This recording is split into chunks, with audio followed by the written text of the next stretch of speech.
નમસ્કાર મિત્રો, કેમ છો? મજામાં?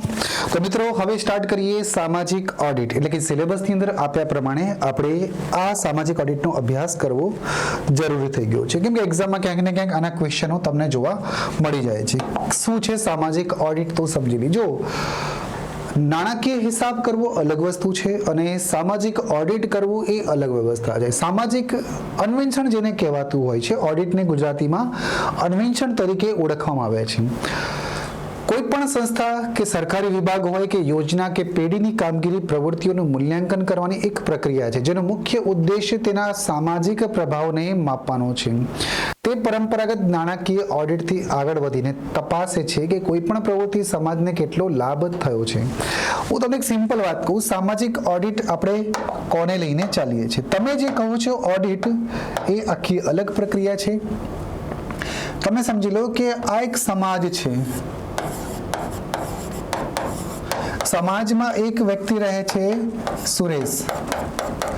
ગરીબ છે, ઓકે, ખેતર નથી, જમીન પણ નથી, મકાન કાચું છે, ઓકે, અને રોજગારી પણ ઓછી મળે છે. સરકારની એક યોજના આવી ગઈ, મનરેગા યોજના, જેમાં ભાઈને દરરોજ કામ મળે છે, હાજરી મળે છે 250 રૂપિયા માનીને ચાલો, તો મહિને હવે 7,500 રૂપિયા કમાવે છે ગ્રામીણ વિસ્તારમાં. હવે એ પોતાનું ખોરાક પણ પૂરી રીતે પાડી શકે છે, પોતાના પરિવારમાં વાઈફ, છોકરાઓ, માતા પિતાને પણ ખોરાક આપી શકે છે. ધીરે ધીરે એ ખેતરની જમીન પણ ખરીદવા તરફ લોન લે છે કે ભાઈ એમાંથી હું કમાઉં છું તો આગળ જઈને ચૂકવી શકીશ. મકાન બરાબર સુધારે છે અને બાળકોને સ્કૂલમાં મોકલે છે. પોતાના માતા પિતા અને પોતે પણ એક ન્યુટ્રિશન ખોરાક પ્રાપ્ત કરે છે. હવે સરકાર આવશે, સરકારના એવા ઓડિટ કરનારા કર્મચારી આવશે, એ જોશે કે ગ્રામીણ વિસ્તારમાં એવા કયા લોકો હતા કે પહેલા એ ગરીબ, ખેતર વગરના, જમીન વગરના, મકાન વગરના અથવા એક બિલકુલ પછાત વર્ગ હતા. તો પછી એ યોજના કાઢશે, બોલે આ યોજના અહીંયા લાગુ કરી હતી, એનાથી સુરેશને શું લાભ થયો, તો સુરેશને પૂછવામાં આવશે. સુરેશ પછી એની માહિતી આપશે કે હા ભાઈ, મને મનરેગાથી ખૂબ જ લાભ થયો છે. આજે મારી પાસે ગાડી છે, બંગલો છે, ખેતર છે, જમીન છે, મકાન છે, બધું જ અવેલેબલ છે. આ જે વ્યક્તિનું પૂછતાછ કરવામાં આવી યોજનાના માધ્યમથી, એ યોજનાના માધ્યમથી થયેલા વિકાસની વ્યવસ્થાને કહેવાય છે સામાજિક ઓડિટ. બરાબર છે? એટલે કે સરકારની કઈ યોજનાથી કોઈ સમાજને અથવા સમાજના વ્યક્તિને કેટલો લાભ થયો છે એ તપાસ કરવાની પ્રક્રિયા એટલે કે સામાજિક ઓડિટ. એકાઉન્ટ અલગ વસ્તુ છે અને કંપનીનું ઓડિટ કરવું અલગ વસ્તુ છે. ઓકે, એ બંને અલગ અલગ વ્યવસ્થા કહેવાતી હોય છે. તો સરળ શબ્દોમાં સામાજિક ઓડિટ એક સરકારી યોજનાઓ અને ભંડોળના ઉપયોગની સમીક્ષા છે કે ભાઈ યોજનાની સમીક્ષા કરવામાં આવે છે કે આ યોજનાથી ખરેખર કોઈને લાભ થયો છે કે નથી થયો. જે સીધા લાભાર્થીઓ અને સ્થાનિક સમુદાય દ્વારા પૂછતાછ કરવામાં આવે છે, વચોટિયા દ્વારા પૂછતાછ કરવામાં આવતું નથી, કે સરકારના કર્મચારી દ્વારા પૂછવામાં ના આવે.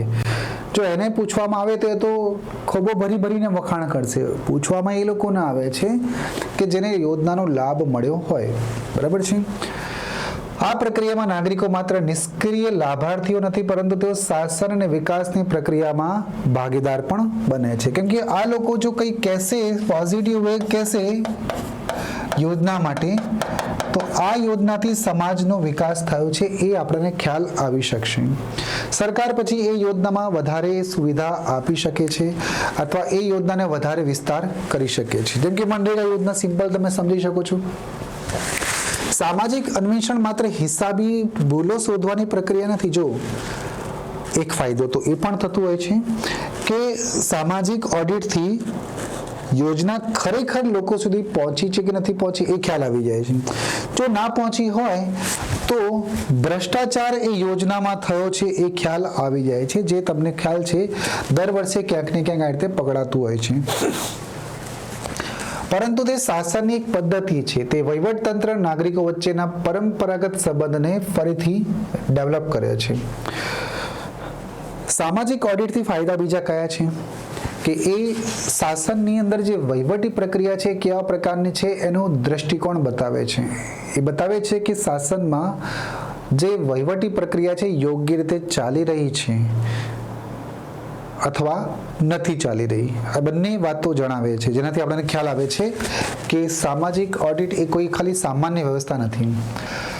પરંપરાગત શાસન વ્યવસ્થામાં સરકાર યોજનાઓ બનાવે છે અને અધિકારીઓ તેનો અમલ કરે છે, જ્યારે નાગરિકોની ભૂમિકા માત્ર લાભ મેળવવા પૂરતી સીમિત હોય છે. જેમ કે સરકારનું યોજના બનાવવું,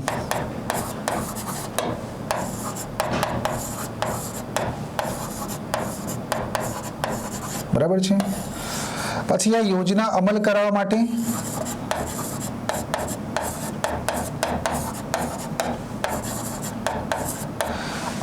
માટે અધિકારીને મોકલવું,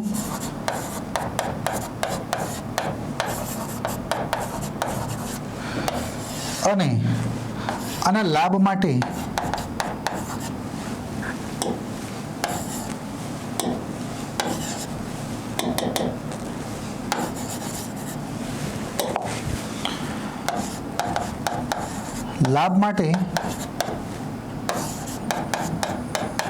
નાગરિકો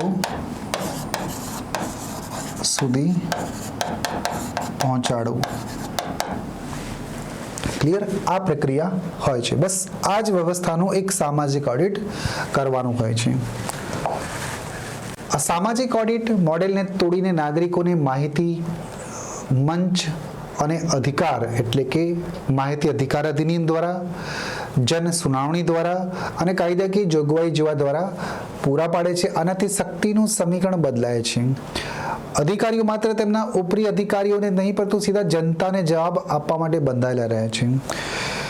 માનીને ચાલો કે ગ્રામીણ વિસ્તારમાં તલાટીને મનરેગા યોજના લાગુ કરવાની હતી, પરંતુ એ લાગુ કરી શક્યો નહીં. સામાજિક ઓડિટ આવતા એ અધિકારી પણ ત્યાં ઊભો હશે, કયો? તલાટી કમ મંત્રી. અને એ પછી જનતા આગળ ઊભો રહેશે તો જનતા એને પૂછશે કે પૂછો તલાટી સાહેબને કે એણે અમને કોઈ યોજનામાં મનરેગામાં ક્યારેય રોજગારી આપી છે, છેલ્લા 6 મહિનાથી અમને રોજગારી નથી આપતા.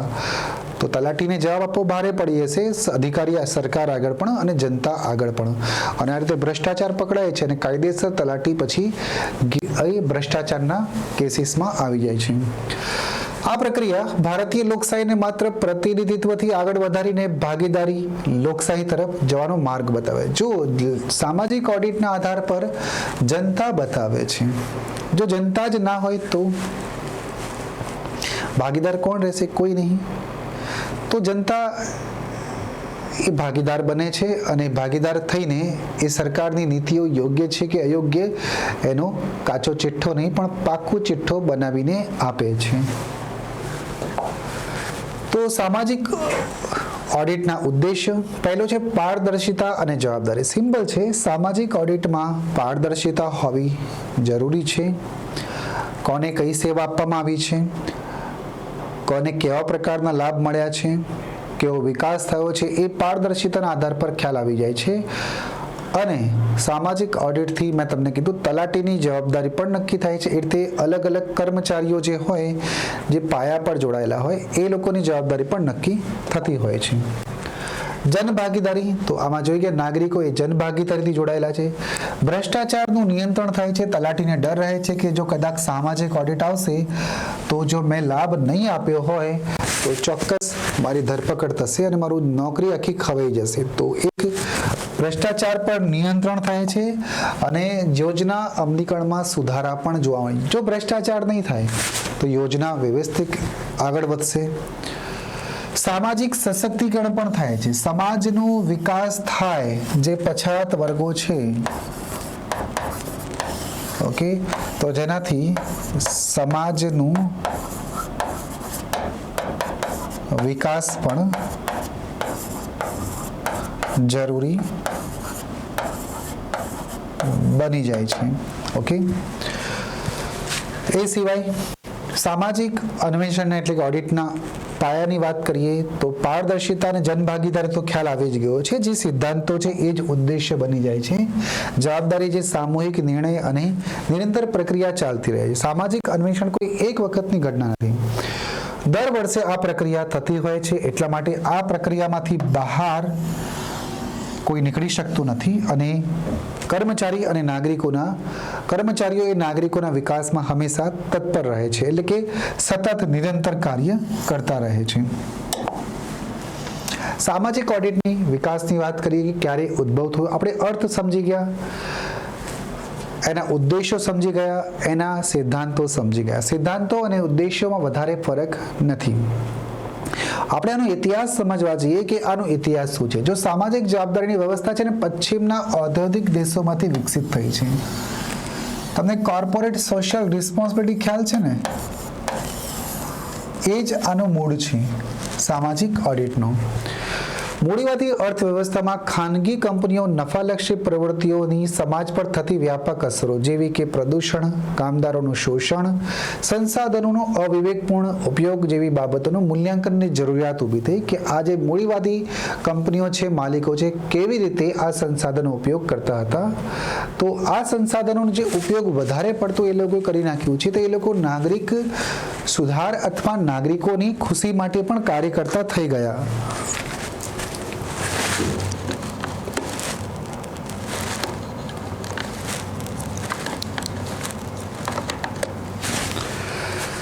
આ આધાર પર શું જોવા મળે છે, એ લોકોની જવાબદારી ઉદ્ભવ થઈ કોર્પોરેટ સોશિયલ રિસ્પોન્સિબિલિટી. ભારતની સેવાની વાત કરીએ તો ભારતમાં બહુ પ્રાચીન સમયથી જ આ જે સામાજિક ઓડિટ છે એની વ્યવસ્થા થતી હતી.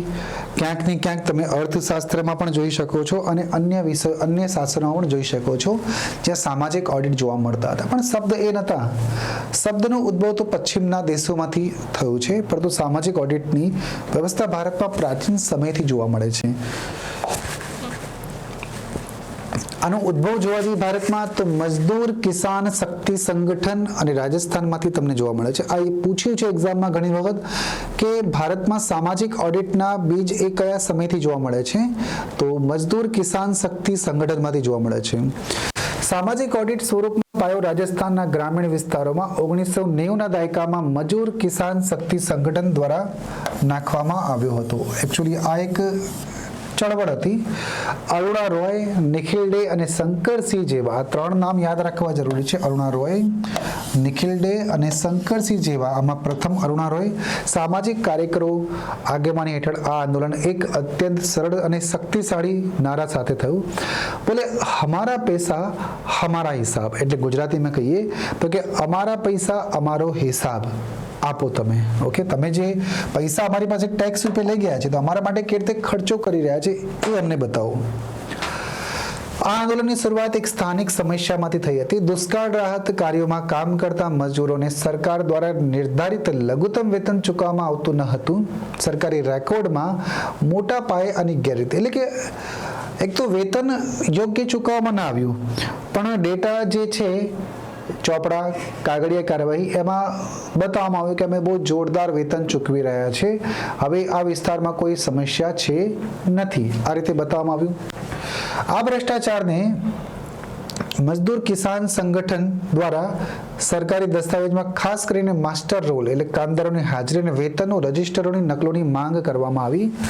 શરૂઆતમાં અધિકારીઓએ આ ડેટા નહીં મળે કેમ કે આ સરકારની ગોપનીયતા છે એમ બતાવી દીધું. ઓકે, પણ પાછળથી આ લોકોને ડેટા આપવા પડ્યા. ઓકે, આ અવરોધનો સામનો કરવા માટે મજદૂર કિસાન સંગઠને જન સુનાવણી નામની એક નવી ક્રાંતિકારી પદ્ધતિ વિકસાવી. આ પ્રક્રિયામાં સરકારી દસ્તાવેજો પ્રાપ્ત કરવા હતા તેને ગ્રામના ચોકમાં સેંકડો લોકો સામે જાહેર કરવાના હતા, વાંચીને બતાવવાના હતા. તલાટીએ વાંચીને બતાવવું પડે આ ગ્રામ સભાના વિષયમાં. ગામના લોકો પોતે જ એ વાતની પુષ્ટિ કરતા હતા કે માસ્ટર રોલમાં લખેલા નામો સાચા છે કે ખોટા અને તેમને ખરેખર કેટલું વેતન મળ્યું છે. આ પ્રક્રિયાએ ભ્રષ્ટાચારના અનેક કિસ્સાઓ પકડી પડ્યા. નકલી નામો, ઓછા વેતનની ચૂકવણી અને સામગ્રીની ખરીદીમાં ગેરરીતિ ખુલ્લી પડી અને અહીંયાથી એક મહાન સમાજમાં સામાજિક ઓડિટનો કન્સેપ્ટ પણ ઉદ્ભવ થયો. આ સ્થાનિક સંઘર્ષે રાષ્ટ્રીય સત્યને ઉજાગર કર્યું અને માહિતી વગર જવાબદારી અશક્ય છે. આ અનુભૂતિએ માહિતી અધિકાર માટેના રાષ્ટ્રવ્યાપી આંદોલનને પણ જન્મ આપ્યું અને રાઇટ ટુ ઇન્ફોર્મેશનનો કન્સેપ્ટ પણ આમાંથી જ ઊભો થયો. રાજસ્થાનના એક નાના ગામડામાંથી શરૂ થયેલો આ સંઘર્ષ ભારતના શાસનની પારદર્શિતા અને સશક્તિકરણ માટેના નાગરિક સશક્તિકરણ માટેના એક ઐતિહાસિક કાયદાકીય આધારને જન્મ આપ્યો. ઓકે, અને આ આધાર પર તમે સામાજિક ઓડિટનો પણ વિકાસ જોઈ શકો છો. સામાજિક ઓડિટ અને નાણાકીય ઓડિટની વ્યવસ્થા ચેક કરીએ. જો કેગ જે ઓડિટ ચેક કરે છે એ અલગ ઓડિટ છે. ઓકે, કેગ માત્ર નાણાકીય ખર્ચનો ઓડિટ ચેક કરે છે. એ ઓડિટ એ નથી હોતું કે જે સમાજનો વિકાસ કેટલો થયો છે એ તપાસ નથી કરતું. જો નાણાકીય ઓડિટ મુખ્યત્વે સંસ્થાના નાણાકીય હિસાબોની ચોકસાઈ અને કાયદાકીય પાલન પર ધ્યાન કેન્દ્રિત કરે છે. તેનો મુખ્ય પ્રશ્ન એક જ હોય છે કે શું હિસાબો સાચા છે અને નિયમો મુજબ રાખવામાં આવ્યા છે કે નથી. આ નાણાકીય ઓડિટની વ્યવસ્થા હોય છે. જ્યારે સામાજિક ઓડિટની પ્રક્રિયા અલગ છે. તે પરિણામ પર ધ્યાન આપે છે કે સમાજ પર એનો શું પ્રભાવ રહ્યો છે, પૈસા ક્યાં ખર્ચાયા છે. આગળ વધીને એવા પ્રશ્નો પૂછે છે કે શું પૈસા યોગ્ય જગ્યા પર ખર્ચાયા છે, તેનાથી લોકોના જીવનમાં કોઈ સકારાત્મક અનુભવ થયો છે, જેમ કે સુરેશના જીવનમાં વિકાસ થઈ ગયો, આપણે ચર્ચા કરીને. તો સામાજિક ઓડિટ એ વ્યવસ્થા બતાવે છે. પંચાયતની અંદર જીવી કે રાવ સમિતિ હતી ને, એણે સામાજિક ઓડિટ માટે ભાર આપ્યો. એકચ્યુઅલી અશોક મહેતાએ સામાજિક ઓડિટ માટે ભાર આપ્યો હતો. સૌથી પહેલા અશોક મહેતાએ કીધું હતું કે ગ્રામીણ વિસ્તારોમાં સમય પર સામાજિક ઓડિટ થવા જોઈએ અને એ આધાર પર સામાજિક ઓડિટની ગ્રામીણ ક્ષેત્રમાં વ્યવસ્થા પણ મૂકવામાં આવેલી છે. તો તફાવત જરા સમજી લઈએ, કામ આવે એક્ઝામની અંદર. મુદ્દો સામાજિક ઓડિટ અને નાણાકીય ફાઇનાન્શિયલ ઓડિટ. ઉદ્દેશ્ય પારદર્શિતા, જવાબદારી, જનભાગીદારી યોજનાના સામાજિક પ્રભાવનું મૂલ્યાંકન કરે છે સામાજિક ઓડિટ. જ્યારે નાણાકીય ઓડિટની વાત કરીએ, સત્યતા, હિસાબોની ચોકસાઈ, નાણાકીય નિયમોનું પાલન થયું છે કે નથી થયું તે તપાસ થાય છે.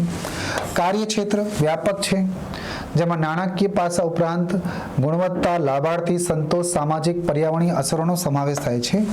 જ્યારે અહીંયા ખાલી એક કંપની પૂરતું હોઈ શકે છે, જે સરકારની કંપની હોય કે સરકારના બજેટ પૂરતું હોઈ શકે છે. અહીંયા પબ્લિક પાસે જવાતું નથી. અહીંયા માત્ર જે લોકોએ નાણાં ખર્ચ્યા છે સરકારી કર્મચારીઓએ, એ લોકોએ યોગ્ય રીતે ખર્ચા કર્યા છે કે નથી કર્યા, જ્યાં ખર્ચા કરવાના હતા ત્યાં ખર્ચા કર્યા છે કે નથી કર્યા. પછી જ્યાં ખર્ચાયા હોય ત્યાં નથી જતું ઓડિટ. કેગ અહીંયા કામ કરે છે, કેગ અહીંયા કામ કરે છે, કેગ અહીંયા કામ નથી કરતો, કેગ અહીંયા કામ કરતો નથી. બરાબર છે.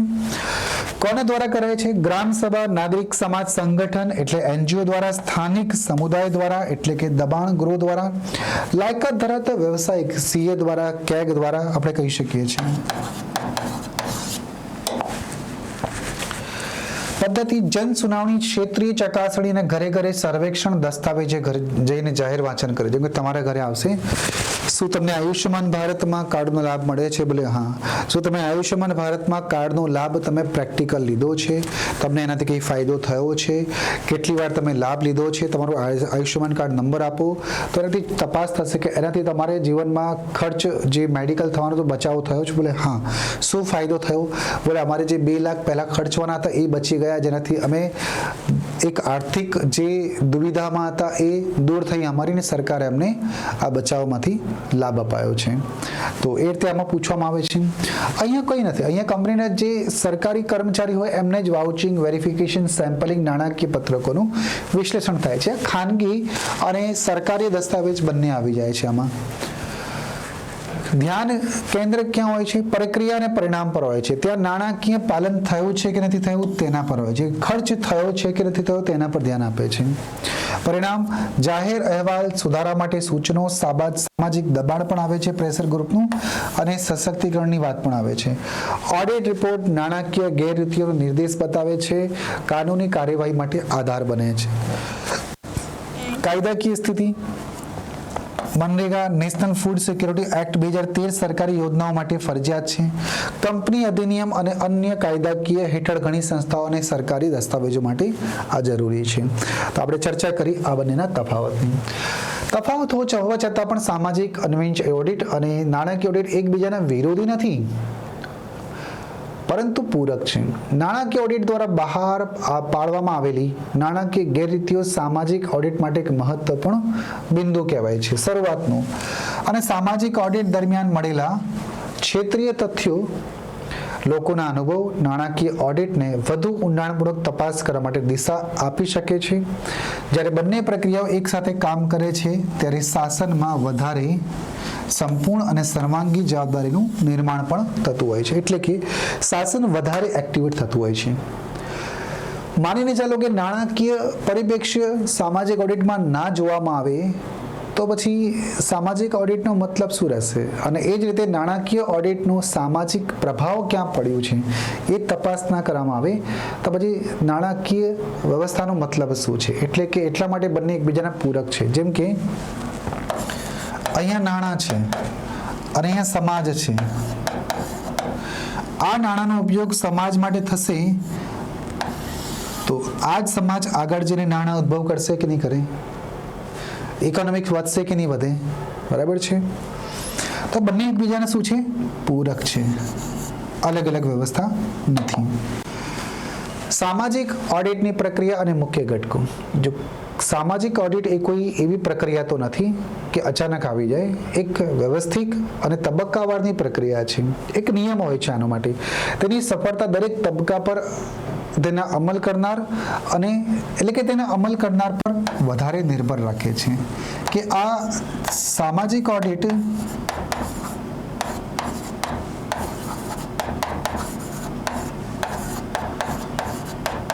કરનાર પર નિર્ભર રાખે છે. જો એ બરાબર કરશે તો વાંધો નહીં આવે. અને તબક્કા સમજીએ. પૂર્વ તૈયારી અને આયોજન. સૌથી પહેલા જો આના 3 તબક્કામાંથી પહેલો તબક્કો છે, સૌપ્રથમ યોજના વિશે લોકોમાં જાગૃતિ ફેલાવવામાં આવે. ત્યારબાદ સ્થાનિક યુવાનો અને સ્વયં સેવકો હોય છે, વિલેજ રિસોર્સ પર્સનની પસંદગી કરીને તેમને તાલીમ આપવામાં આવે. આનો ફાયદો શું થશે? આ ટીમો માહિતી અધિકાર અધિનિયમ RTI નો ઉપયોગ કરીને સંબંધિત સરકારી વિભાગો પાસેથી યોજનાના તમામ જરૂરી દસ્તાવેજો જેવા કે મસ્ટર રોલ, બિલ, વાઉચર, લાભાર્થીઓની યાદી અને મંજૂર થયેલા કાર્યોની વિગત લઈ લેશે. બરાબર છે.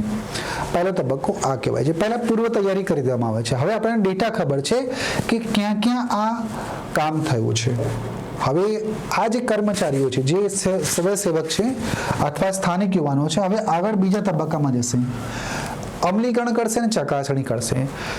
આ તબક્કામાં જે યુવકો છે, જે યુવકોની ટીમ છે, મેળવેલા સરકારી દસ્તાવેજોની એકદમ ઝીણવટપૂર્વક તપાસ કરશે. જેમ કે ગ્રામીણ વિસ્તારમાં જ્યાં જ્યાં આ લાભ થયો હોય અને જ્યાં એડ્રેસ આપેલું હોય કે ભાઈ આ જગ્યા પર અમે લોકોએ સરકારની આ યોજનાનો લાભ આપ્યો છે, તો એક ઘરનું નામ છે ABC, ત્યાં XYZ કરીને પરિવાર રહે છે, તો ABC ના ઘરે જશે, XY ના સભ્યોને પૂછશે કે શું ખરેખર તમને સરકારની યોજનાનો લાભ મળ્યો છે, મનરેગાનો કે અન્ય યોજનાનો? નેશનલ ફૂડ સિક્યોરિટી એક્ટ અંતર્ગત તમારા ઘરમાં જે 10 લોકો રહે છે, તો તમારા ઘરમાં શું 10 લોકોને અનાજ ખરેખર મળે છે કે 5 લોકોને જ મળે છે? તો એ લોકો પોતાનું રાશન કાર્ડ બતાવશે. રાશન કાર્ડમાં ચલો એન્ટ્રી કરેલી હોય, બટ જે લોકો છે ત્યાં આગળ એ લોકો ખોટા તો નહીં બોલે કે સાહેબ અમને અનાજ તો મળે છે પણ અડધું અનાજ મળે છે, અનાજ સંપૂર્ણ પરિવારનું મળે છે પણ ખૂબ જ ખરાબ અનાજ મળે છે. તો ક્વોલિટી જાણશે કે અનાજની ક્વોલિટી કેવી છે. હવે જોવામાં આવશે કે સરકારે અનાજ કેવા પ્રકારનું આપ્યું છે, એની ક્વોલિટી કેવી છે, અને આ વ્યક્તિઓને મળેલું અનાજ કેવું છે એની ક્વોલિટી ચેક કરવામાં આવશે. બંનેમાં સમાનતા નહીં હોય તો સમસ્યા ઉદ્ભવ થશે. દસ્તાવેજોની ચકાસણી કરશે, ઘરે ઘરે જઈને લાભાર્થીઓ સાથે મુલાકાત કરે છે, રેકોર્ડ પરની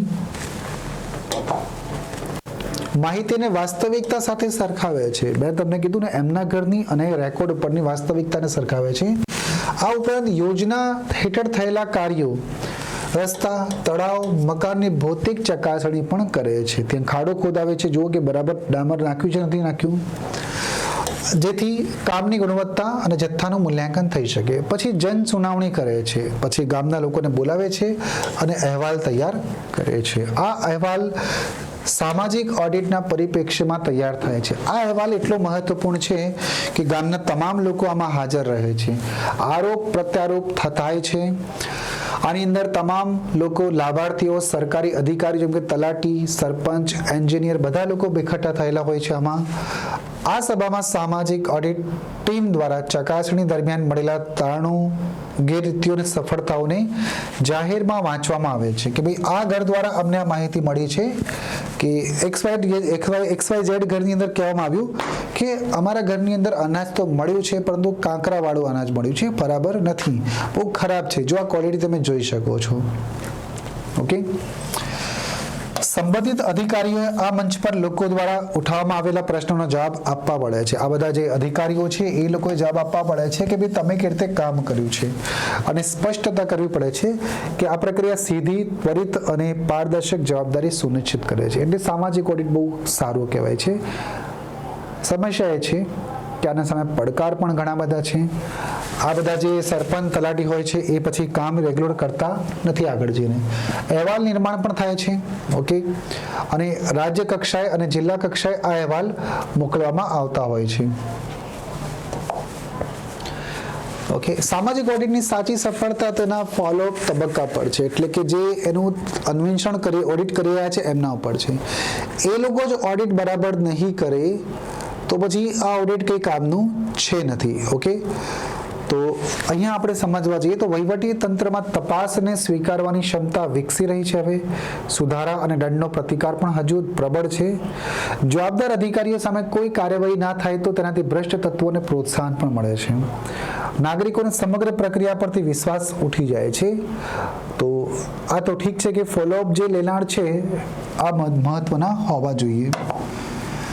ભારતમાં સામાજિક ઓડિટ માટે સંસ્થાકીય અને કાયદાકીય માળખું, ઓકે, સ્વૈચ્છિક ચળવળ નથી પરંતુ એને મજબૂત કાયદાકીય સંસ્થાકીય આધાર મળ્યો છે.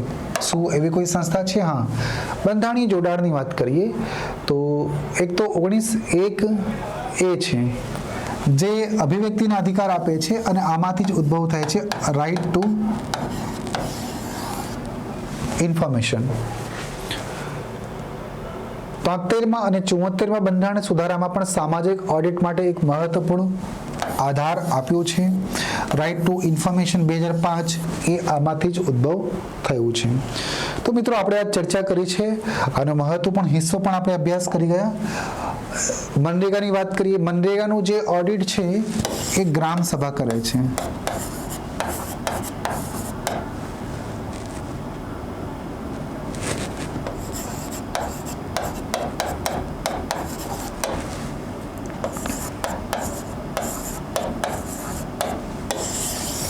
બરાબર છે. બીજું રાષ્ટ્રીય ખાદ્ય સુરક્ષા અધિનિયમ. આ એક્ટ અંતર્ગત તમે જુઓ અને કલમ મુજબ જાહેર વિતરણ પ્રણાલી PDS એટલે રાશનની દુકાન કાયદા હેઠળની તમામ યોજનાઓના અમલીકરણના દેખરેખ માટે સામાજિક ઓડિટની જોગવાઈ કરવામાં આવી છે. મુખ્ય ઉદ્દેશ્ય એક જ છે કે સુનિશ્ચિત કરવાનો છે કે દરેક લાયક પરિવારને તેમના હકનો અનાજ જથ્થો યોગ્ય સમય, યોગ્ય માત્રામાં પ્રાપ્ત થાય. ઓકે, એના પછી CAG ની ભૂમિકા. ભારતની જે સર્વોચ્ચ ઓડિટ સંસ્થા CAG ની સંસ્થાપના બંધારણના અનુચ્છેદ 148માં થયેલી છે. આપણને ખ્યાલ છે. સામાજિક ઓડિટના મહત્વને સ્વીકાર્યું છે. કેગ કહે છે કે ગ્રામીણ વિકાસ મંત્રાલય સાથે મળીને સામાજિક ઓડિટ માટેના ધોરણો એટલે કે નિયમો અને માર્ગદર્શિકા તૈયાર કરવી જોઈએ. આ જે નિયમો છે એનો સમગ્ર દેશમાં સામાજિક ઓડિટની પ્રક્રિયામાં એકરૂપતા અને ગુણવત્તા અને વ્યવસાયિકતામાં લાવવાનો પ્રયત્ન કરવો જોઈએ. ઓડિટ અલગ અલગ જગ્યા પર અલગ અલગ ના હોવું જોઈએ.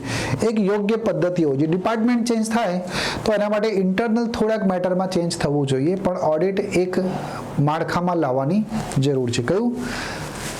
સામાજિક ઓડિટ. ઓકે, મેઘાલયનો એક એક્ઝામ્પલ તમે જોઈ શકો છો. મેઘાલય સરકારે the Meghalaya community participation and public service social audit act 2017 પસાર કર્યો છે. આનો બેસ્ટ એક્ઝામ્પલ છે. કરીને એક ઐતિહાસિક અનુકરણીય પગલું ભર્યું છે. શું છે? તો માત્ર એક યોજના માટે નહીં પરંતુ સરકારની તમામ 21 યોજનાઓ અને 11 વિભાગોને સામાજિક ઓડિટના દાયરામાં લઈ આવે છે. બહુ મોટી વાત છે ભૈયા. ખાલી યોજનાઓ પૂરતી નહીં પણ ડિપાર્ટમેન્ટને પણ લઈ આવી છે. જેમ કે કોઈ ડિપાર્ટમેન્ટના કોઈ કર્મચારી છે તો એ ડિપાર્ટમેન્ટની પછી સામાજિક ઓડિટની વ્યવસ્થા કરવામાં આવશે. કે રીતે જેમ કે એ ઓફિસની બહાર જેટલા પણ લોકો અંદર આવે અને પછી બહાર જાય એ લોકોથી પૂછતાછ કરવામાં કે ભાઈ તમે અહીંયા આવો જરા, તમારું નામ શું? બોલે આ કયા ખાતામાં ગયા? તો બોલે મને ખબર નહીં સાહેબ. કે બોલે ભાઈ મને કાગળિયા બતાવો. તો અચ્છા કે તમે મહેસૂલ ડિપાર્ટમેન્ટમાં ગયા હતા. બોલે ત્યાં શું થયું? કયા કર્મચારીને મળ્યા? બોલે ત્યાં પેલા ભાઈ હતા ને, શું નામ? બોલે આ નામ. બોલે એણે બરાબર કામ કર્યું? બોલે સાહેબ એ તો ના પાડે છે કે બરાબર કામ માટે કહેતો નથી, તો કે અમને કે ધક્કા ખવડાવે છે. તો અપડેટ કરવામાં આવશે. આ પ્રક્રિયા આ પબ્લિકના રિવ્યુ લઈને સરકારને મોકલવામાં આવશે. સરકારના રિવ્યુથી પછી એ નોટિસ ત્યાં એ મુખ્ય અધિકારીની હશે. એ મુખ્ય અધિકારી પછી એ કર્મચારીની લેફ્ટ રાઈટ લઈ લેશે. બરાબર છે. આ કાયદા હેઠળ એક સ્વતંત્ર અને સ્વાયત્ત સોશિયલ ઓડિટ યુનિટની સ્થાપના કરવામાં આવી છે, જે કાયદાનો આધારિત છે. જો ધ્યાન રાખજો, આ કાયદાના બેઝ ઉપર બની છે. અને ઓડિટના તારણો પર સમયબદ્ધ કાર્યવાહીની કાનૂની જોગવાઈ કરવામાં આવી છે. કાયદો અને રાજ્યો એક આદર્શ મોડેલ તરીકે ઉભરતી આવ્યા છે. તો આ રીતે કાયદો બને ને તો ઓડિટ કરવાની વ્યવસ્થાનો આધાર વધી જાય છે. ઓકે, તો ભારતમાં મનરેગામાં એટલે કે ઓડિટ માટે આ કાયદા સારાંશ તમે જોઈ શકો છો. આ અધિનિયમ કે કાયદો છે અને આ અહીંયા આની જોગવાઈ છે. આના મુખ્ય ઉદ્દેશો છે જેની આપણે ચર્ચા અત્યારે થોડી વાર પહેલા જ કરી છે. તો આપણો જે સામાજિક ઓડિટનો મુદ્દો હતો એ સમાપ્ત થયા. તો મિત્રો થેન્ક યુ સો મચ. ધન્યવાદ.